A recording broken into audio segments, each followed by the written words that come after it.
Hello, my brush lads, lasses, and everyone in between. My name is Tyler, and for today's Commander Deck Tech, we are returning to Kamigawa to look at another of the plane's wide collection of unique legendary creatures. For today, that's Adamaro, First to Desire, a star legendary spirit for 1 red, whose power and toughness are equal to the number of cards in the hand of the opponent with the most cards in their hand. Sounds bad, right? Like, who wants to give their opponents cards? Well, we're going to manipulate things to cause as much damage as possible while also getting Adamaro absolutely massive. Strap in, this deck is a fun one.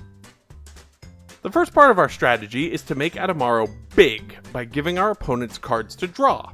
Howling Golem, Rune Servitor, and Shah of Nar Isle are our creature-based card draws, while artifacts like Horn of Plenty, Howling Mine, Otherworld Atlas, and Temple Bell serve as more reliable means of getting cards into our opponents' hands.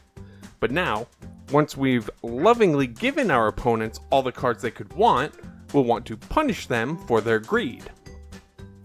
Stormbreath Dragon, Viceling, Black Vice, Ebony Owl Natsuke, Skull Cage, Gaze of Adamaro, Sudden Impact, Rune Flare Trap, Jeska's Will, and Korvath's Fury all take advantage of our opponents having a ton of cards in hand, either through damage or generating value for us. While not actually generating more cards in their hand, we also pack a series of wheel effects to make our opponents toss away all their cards into the grave for us to use later. Barbed Shocker, Dragon Mage, Magus of the Wheel, Molten Psyche, and Wheel of Misfortune are our primary sources of digging through everyone's libraries, ourselves included, which segues nicely into our next category of cards. While our deck's primary goal is to wheel and deal our opponents, we can't ignore our own hands. Chandra Flamecaller, Psychosis Crawler, Imperial Plate, and Valakut Awakening can help us focus on our own cards, while cards such as Fencer's Journal, Thought Vessel, Spellbook, and Library of Lang remove our hand limit size to ensure that we keep the cards we draw. The scariest notion for us to face down, as a red player, is our stuff getting removed once it sticks. Red isn't very high on counterspells like blue is, or protection and hexproof like green or white, or graveyard recursion like black. So our next best answer is to redirect and retarget anything that focuses on us. Ricochet Trap, Shunt, and Wild Ricochet can all be used to redirect spells away from our important game pieces. So, we've covered the core of the deck. Let everyone draw cards, try to hurt them for having said cards, and protect our game pieces. How are we going to close out a game? Simple. The best way that red knows how. Burn damage. From small sources such as Akum Hellkite, Chandra Fire of Kaladesh and her flip side Chandra Roaring Flame, Harsh Mentor and Leyline of Combustion, to larger scale burn like Court of Ire, Karavek's Torch, Soulfire Eruption, Explosion of Riches, Fateful Showdown, Leyline Tyrant, Kedis Emberclaw Familiar, Heartless Hidetsugu, Emberwild Captain, Combustible Gearhulk, Assembled Alphas, and Bogarden Hellkite. We'll be spending the entire game making sure everyone is on their toes and fighting on the same razor's edge of life that red players thrive on. We can even get extra uses out of our burn spells through cards like Charmbreaker Devils, Backdraft Hellkite, Mindclaw Shaman, and Reverberate, though the Shaman takes them from our opponent's grave, which hopefully our wheels have put some spicy stuff in there for the Shaman to use.